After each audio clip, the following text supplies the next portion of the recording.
साथियों नमस्कार।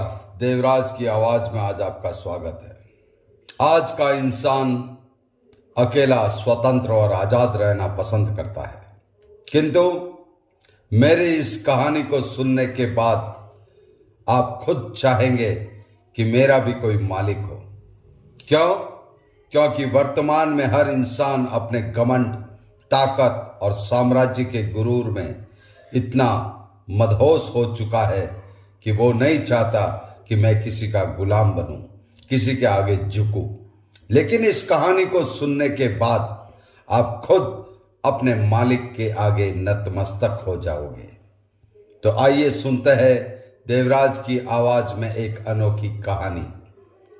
एक समय की बात है, किसी खेत के अंदर एक गाय चर रही थी। तभी जंगल से एक खुखार शेर उसको खाने के लिए आ गया और वो गाय आगे आगे भाग रही थी। शेर उसको मारने के लिए उसके पीछे भाग रहा था।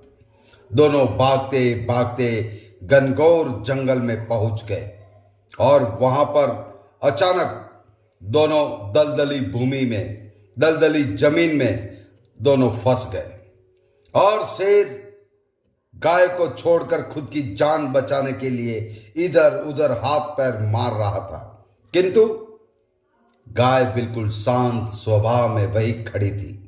यह सारा मंजर देख करके शेर उस गाय से बोला कि मैं भी मुसीबत में फंस गया और तू भी मुसीबत में फंस गई, किंतु तू इतनी शांत कैसे है? तो गाय ने बड़े ही प्रेम विनम्रता के साथ कहा कि हे शेर, तू खुखार लावारिस जंगली जानवर है, तेरा कोई मालिक नहीं है। तुझे घमंड है अपनी ताकत पर, तुझे घमंड है अपने साम्राज्य पर, किंतु मैं अपने मालिक की दास हूं। मुझे पता है कि मेरा एक मालिक है। जैसे ही शाम को जब मैं घर नहीं पहुंचूंगी तो मेरा मालिक मुझे ढूंढते हुए इधर उधर और यहां तक कि इस जगह पर भी पहुंच जाएगा और मुझे बचा लेगा, क्योंकि मुझे मेरे मालिक के प्रति बहुत ही अटूट आस्था है। जब सांझ हुई और वास्तव में देखा तो किसान उस गाय को ढूंढता हुआ उस जंगल तक आ पहुंचा और उसने उस गाय को बचा लिया, बल्कि उस शेर का भी शिकार कर दिया, उसका भी खात्मा कर दिया, ताकि भविष्य में भी वो उस गाय को कोई भी नुकसान नहीं पहुंचा सके।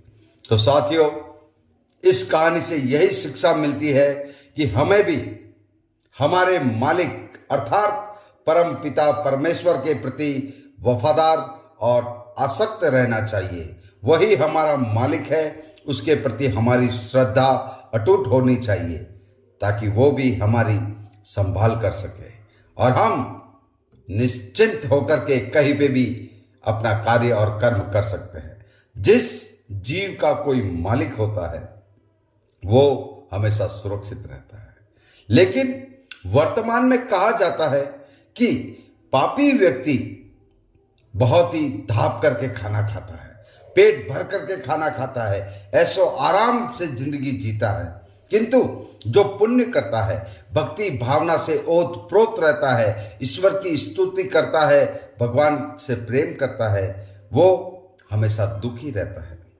उसके दुखों का कारण बढ़ता ही जाता है।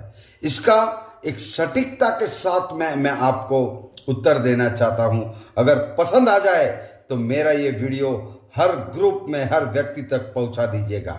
बहुत ही अच्छी एक किताब है जिसका नाम है U turn off the life.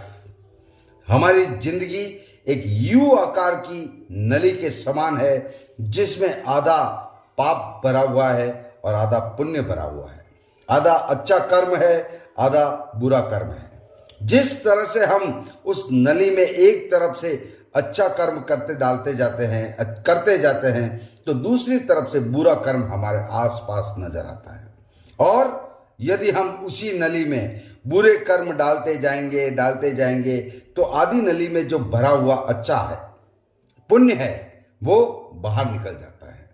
तो जब कभी भी इंसान बुरे कर्म करता है और उसको अच्छी चीजें प्राप्त होती है तो आपको दुखी होने की, उदास होने की या अपने परमात्मा के प्रति रूठने की कोई आवश्यकता नहीं है, बल्कि उसके बुरे कर्म उस नली में ज्यादा जा रहे हैं और बचे हुए पुण्य कर्म बाहर आ रहे हैं।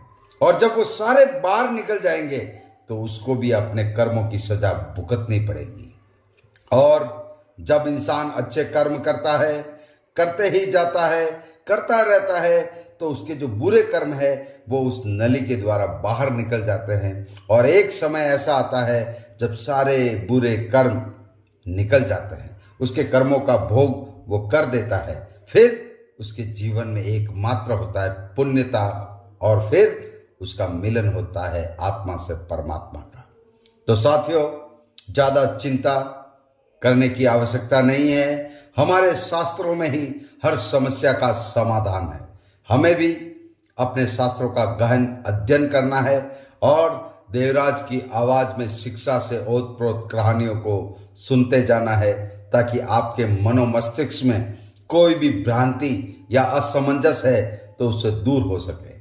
तो अगर हमारी ये वीडियो आपको पसंद आई हो तो आपके मोबाइल में जितने भी ग्रुप है, जितने भी व्यक्ति है, उन सब तक ये वीडियो पहुंचा दे, ताकि वो भी ईश्वर के प्रति, परमात्मा के प्रति समर्पित हो जाए और उसे अपना मालिक समझे। और जो मालिक की चरणों में, मालिक के शरण में रहता है, उसका कोई नहीं बिगाड़ सकता। धन्यवाद। नमस्कार।